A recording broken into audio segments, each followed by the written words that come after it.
Ashama kapune uduttuta di kabajamtoota caalii miidiyaa akkam ooltan akkam sa'aatii kana geessan nagaa jirtuun isin jedha nagaa kun jalafa waaqayyoo akkam jirtanii fayyaa keessan jirtanii nagaa kun jiraa galanni waaqayyo qofaa ta'uu isin akkam jirtu galgalli akkam isin fakkaatan isin jedha nagaatti bareeda galanni gooftaadhaaf haa ta'u isin akka nagaa kan bakka jirtan isin nageenya waaqayyo si wajjin haa ta'u isin jedha kota oili mereka sebelumnya kerja sana alin hau jenis ini jeda dan sesuai kawadi alin hadir kami masalah kami ini jeda berkesempatan nanti bawa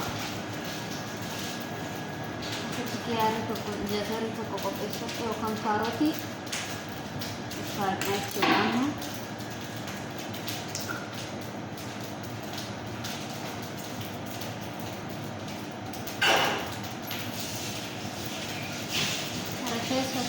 garuu baanee bakka biraatti ilaalee baay'ee bareeda anis mokkoruudhaaf warra barbaadan mokkoraalee isiniin jedha mataatti hojjetamu isinittan argisiisa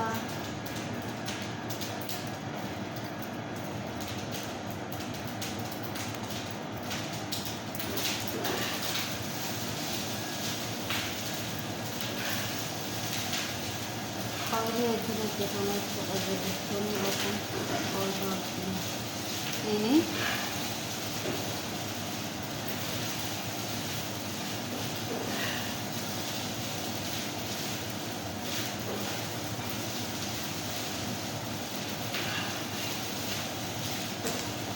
panafiu pakai beche jiran semenjak memang itu nampak betul misalnya pakai berat ya seperti syarab oke paten jalan semenjak kita koi tetap berjalan saat ini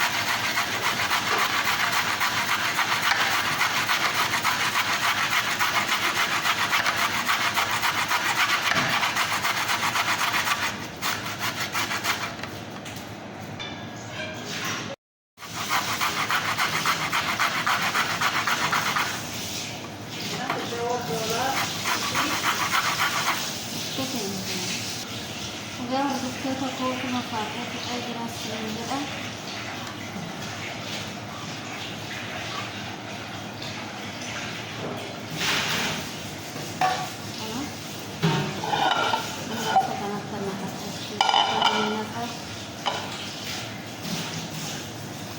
karena bude ini kita akan coba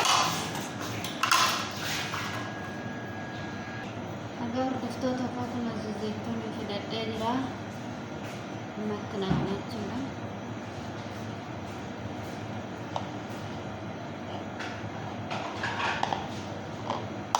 zaitun ini madam itu makanan preferensi koncat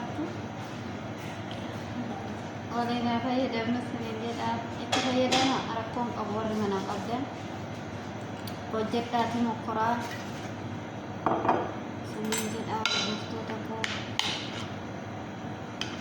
nak nolongnya masalah sudah aku masalah tanam jiran aku nanti tiba-tiba enam bulan sudah loga wakai zaitun madami rumah harus malah bash betul videoan kayak dokong kamu Senin sepeda seninjir aku takoi karena tempat-tempatnya tanam bulsa ke bawah kayak tempat tanam bulsa berumur di arke api dan cermin itu warna tenaga island tenaga ada sambut yang itu batu sesuatu lagi sisa karena emas pun saya fakatan di seninjir kopi sejira karena fakatan di sini jadi aku pasti aku malkin sabah itu karena terlalu gawat ayo sekarang mau effort dulce tanam burgana makanan itu nagodu kanan coba tu para sekarang tidak bersesudah borol mandau anna makan naftra ga hordoftoota koo kun kanas isinin jedhee ture Zaytuun kaleessa hojjetu kan qophaa'ee jiran isiniin jedha. Amma immoo yuutii cammaquu kan asitti kunoo shaarbii qopheeffadheen jira. Asitti immoo sahaanii kirasaan naqaa jechuudha.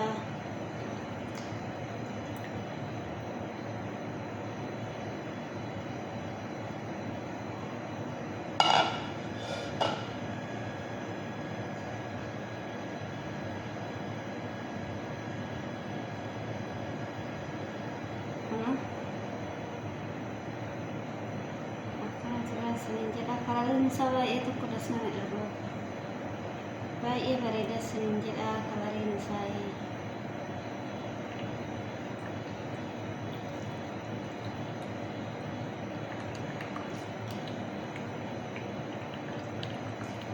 Tapi ada mau hendak maafun di kisah macet lagi. Baru refresh kisah senjata cacabe bukan buka. Face kesan senjata buka saya damai senjata.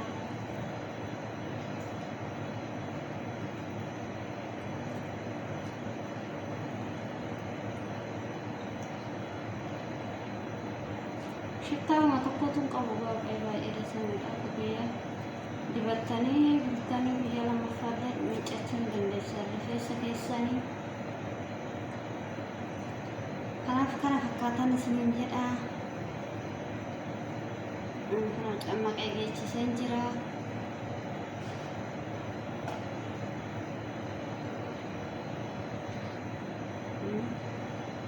Karena senjata airnya spray cipta kayak senjata tergesis. Karena fakatan senjata order toko kalarin sama ibareda. Sama spray cipta efek senjira. Sekisar telah kalarin sama fakatan.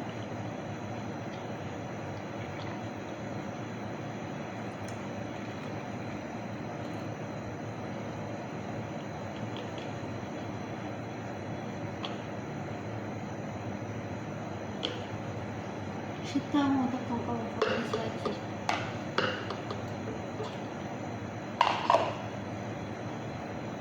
Karena fakatan senjata. Ya kan tidak semua seminar di sisa untuk kesan faedah dengan senjata kalau toko negara bukan itu bayi edes namanya. Agak biasa di biaya free dibatani tahun dan damai agar semua berbatani. Ya tokko dibatanii tas miiccachuun dandeessanii kana fakkaatan isiniin jedha. Yeroo dibadhummoo isinan argisiisa. Luuxii rifeensa kootirratti dhufe mooyuti walumaan ilaallaa isiniin jedha. Nagannaaf tura.